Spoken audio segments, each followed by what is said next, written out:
Acara ini disponsori oleh Mau sendi sehat? Ingat Viostin. Assalamualaikum warahmatullahi wabarakatuh. Pemirsa, sekarang saya berada di Kota Tua. Nah, kota ini berpenduduk sekitar 1.500.000 orang dan seluas 403 persegi. Dan ini adalah kota yang indah. Dan saya sangat rekomendasikan kalau ingin mengetahui tentang Eropa yang sebenarnya, datanglah ke Ceko karena masih banyak bangunan-bangunan yang menarik yang akan saya tunjukkan kepada para pemirsa semuanya. Tapi sebelum itu semuanya, saya akan berikan resep gimana caranya saya bisa bertahan, berjalan-jalan tanpa gangguan sendi, karena saya selalu membawa Viostin halal. Ayo, ikuti perjalanan saya.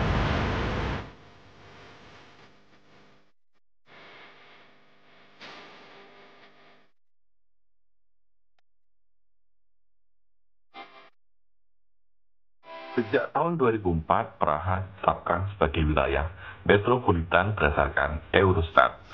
Sebagai daerah yang memiliki pertumbuhan ekonomi transisi yang tepat dan cepat, dan wilayah terkaya di Republik Ceko, Praha merupakan kota yang memiliki tingkat biaya hidup yang relatif rendah dibandingkan dengan kota-kota besar lainnya di Uni Eropa.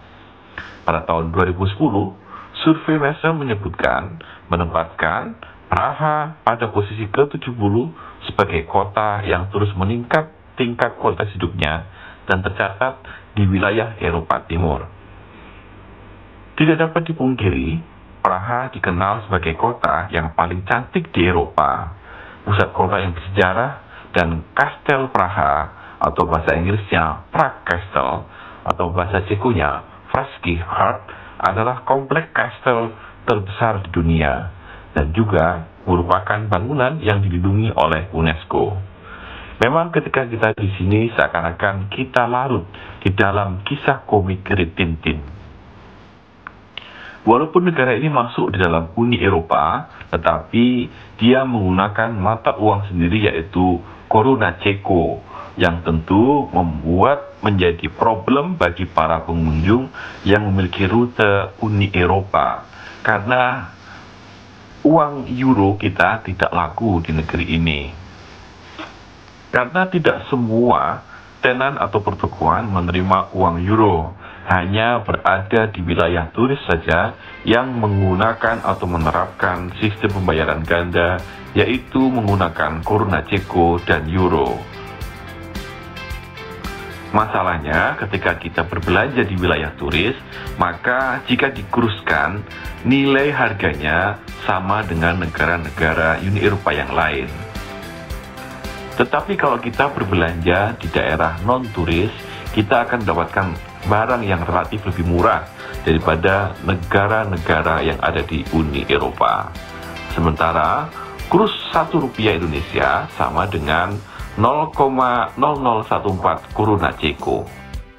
Republik Ceko bukanlah negara yang sangat mahal. Sebagian besar pelajar internasional bisa hidup dengan nyaman dalam anggaran 300 hingga 650 euro per bulan. Sekali lagi, perbedaan biaya hidup yang murah ini jika kita tidak hidup di wilayah turis.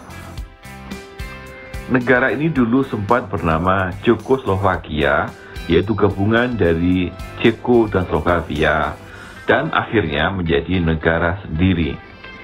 Ceko tercatat sebagai negara maju di dunia. Ceko berada di angka ke-39 atau peringkat ke-39 negara-negara maju di dunia.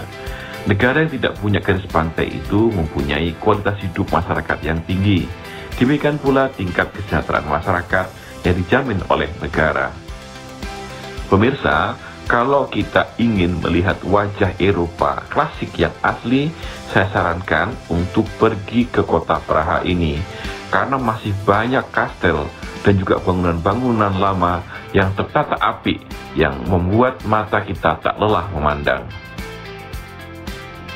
Boleh dikatakan, pemerintahan di wilayah Praha ini telah berhasil memadukan arsitektural modern dan juga bangunan-bangunan klasik yang masih dipertahankan hingga kini.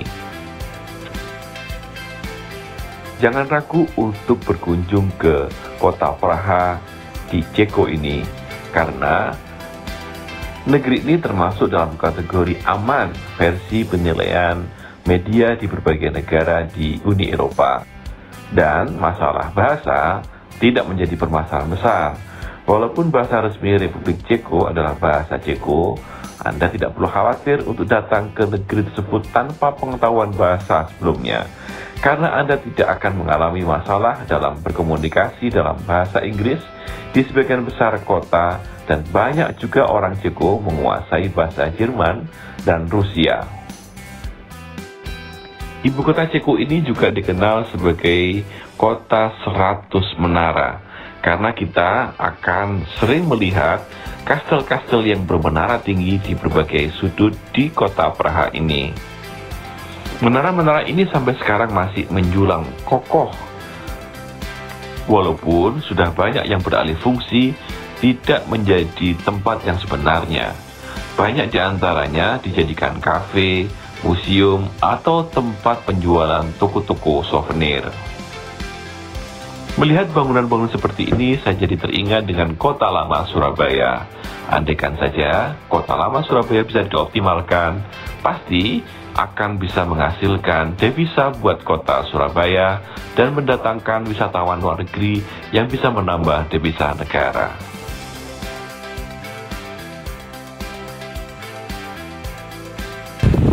Nah pemirsa, hikmah yang bisa kita ambil dalam perjalanan kita kali ini adalah ternyata bangunan-bangunan yang tua jika dipertahankan dengan baik justru akan menghasilkan devisa negara.